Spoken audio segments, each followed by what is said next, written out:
गोकुळ सोबत गोकुल. पहलगाम येथे पर्यटकावर पाक पुरस्कृत दहशतवाद्यांनी केलेल्या भ्याड हल्ल्याला सडेतोड प्रत्युत्तर देत भारतीय सैन्य दलाने अवघ्या 2च दिवसात पाकिस्तानाला शरणागती पत्करायला लावली. भारतीय सैन्य दलाच्या या अतुलनीय पराक्रमाला सलाम करण्यासाठी देशभरात ठिकठिकाणी तिरंगा पदयात्रांचे आयोजन करण्यात येत आहे.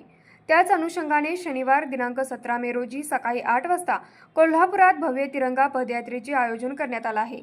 दसरा चौक येथून सुरू होणारी ही तिरंगा पदयात्रा आईसाहेब महाराज पुतळा, बिंदू चौक, शिवाजी रोड मार्गे छत्रपती शिवाजी चौकात विसर्जित होईल. या पदयात्रेच्या नियोजनासाठी भारतीय जनता पार्टी कार्यालयात बैठक संपन्न झाली.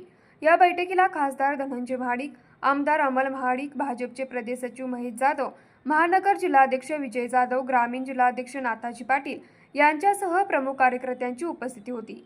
यावेळी बोलताना खासदार धनंजय महाडिक यांनी ही पदयात्रा समस्त कोल्हापूरकरांची आहे असे नमूद केलं. प्रत्येक राष्ट्रभक्त नागरिकाने कोणताही पक्षीय अभिनिवेश न बाळगता या पदयात्रेत सहभागी व्हावं असं आवाहन त्यांनी केलं.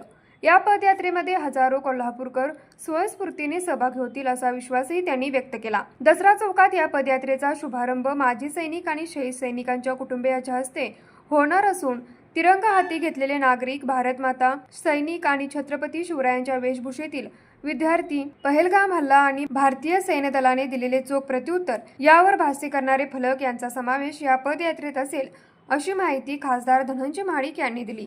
न्यूज मराठी 24 कोल्हापूर.